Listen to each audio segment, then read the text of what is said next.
Një prej projekt vendimeve që u diskutua si pika numër 10 dhe më e nxehta në rendin e ditës ishte Vlora Invest. Projekt vendimi i cili parashikon ngritjen e një shoqërie SHPK për të menaxhuar pronat dhe asetet e Vlorës.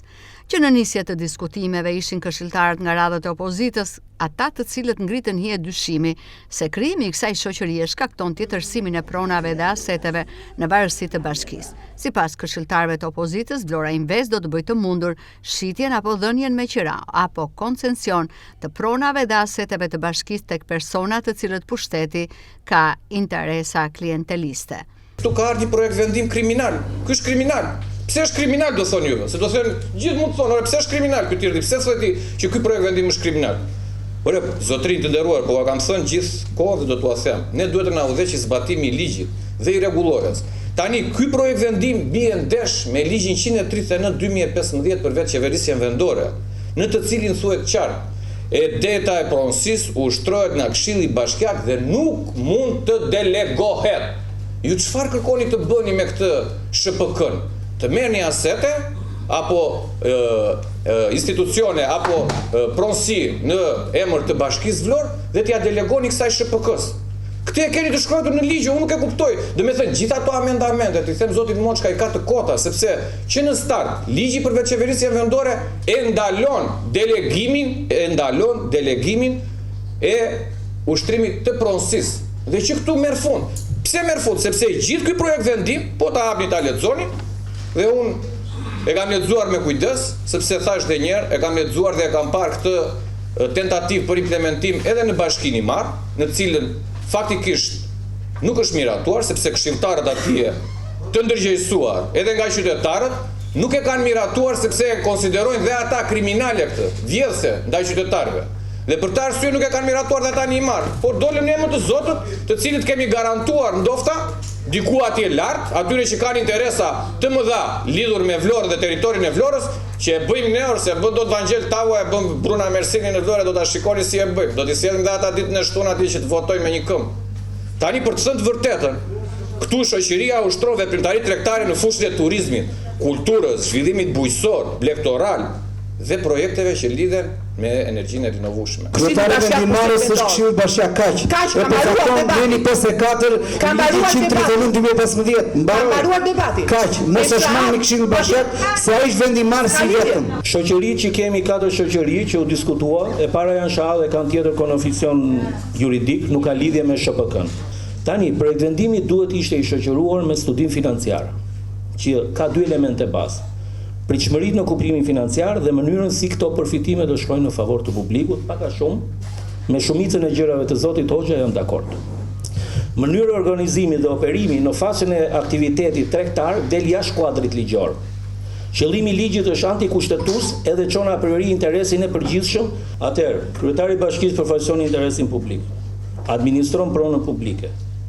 Dhe në momentin është i njëjti person i cili është ortak i shoqërisë që përfaqëson Bashkinë Vlorë. Kemi një përplasje me ligjin 93/67 të vitit 2005 për parandalimin e konfliktit interesit. Neni 3 thot: përkufizimi sankcionon, konflikti i interesit ekziston kur interesi privat ndikon, mund të ndikoj ose duket se ndikon në ushtrimin e paanjshëm të detyrës publike. Fjala ndikon është mjaftueshëm. Nuk kërkohet në aprovim për këtë gjë. Krijimi i shoqërisë Vlora Invest bie ndesh me nenin 8 të ligjit 139 të 2015 për veçqeverisjen vendore. Ushtrimi i autoritetit me interes publik vendor, pika 1, ku sankcionohet se organet e njësive të veçqeverisjes vendore mund të ndërmarrin nisma në interes publik vendor në territorin e jurisdiksionit tyre për çdo çështje që nuk dalohet me ligj ose që nuk është dhënë ekskluzivisht me ligj një organi tjetër shtetëror. Nga përmbajtja e aktit të themelimit, të cilët e kemi të parë dhe statutit, kjo situatë është objektivisht e pamundur. E pranishme në sallën e Këshillit Bashkiak dhe kryetaria Brunilda Mersini, e cila ka sqaruar se Vlora Invest do të bëjë vetëm menaxhimin e pronave dhe aseteve të bashkisë. Sipas kryebashkiakes, qëllimi i krijimit të kësaj shoqërie është zhvillimi i aseteve që Bashkia Vlorë zotëron. Është i njëjti ligj tregtar. Forma nuk ndryshon, shoqëri aksionere apo shoqëri me SHPK. Pra ne kemi 4, kemi eksperiencën. Ka bashki tjera në Shqipëri, ka 14. Kanë eksperjenca pozitive, patjetër që ka. Nga nisi iniciativë nuk ndryshon shoqëria aksionere me shoqërinë tregtare. Është i njëjti ligj. Bashkia Vlorë ka prona dhe asetet e veta. Dhe duhet i menaxhoj. Gjithë kjo iniciativë kudo në gjithë Shqipëri, ashtu si Durrësi, Lezhë, Imara, Shkodra, Pogradeci, ka nisur iniciativën sepse na detyron ligji të menaxhojmë plazhet dhe bregdetin publik në të qytet. Shumë shpejt, nëse ne nuk do ta kalojmë menaxhimin në formë shoqëri aksionere, SHA apo SHPK, që është e njëjta gjë, i njëjti ligj tregtar, ne do të na vi qytetarë këtu do thonë çfarë bëhet me plazhet publike. Vendimi i Këshillit të Ministrave na ka detyruar që vetë qeverisja vendore të marrë në dorë menaxhimin publik. Dhe Bashkia e Vlorës do të marrë me asete. Pra, krijimi dhe ideja e SHPK-s është menaxhimi dhe administrimi, është e shkruar e bardha me të zezë neni 3. Edhe munden mos ta kishim shkruar fjalën Këshilli Bashkiak, por për të sqaruar gjithë opinionin publik e kemi ritheksuar, Ervisi kërkoi amendamente ti sqaronte përsëri sepse ligji i pushtetit vendor është shkruar qartë. 2 organe ka, ekzekutivi dhe Këshilli Bashkiak. Ne përsëri e kemi rishkruar që ishim shtërrues dhe të qartë që ne po kërkojmë krijimin e një shoqërie për menaxhimin dhe administrimin. Në asnjë fjali, në asnjë ende të statutit nuk është shkruar që ne edhe gjithmonë është iniciuar për prona të Bashkisë Vlorë.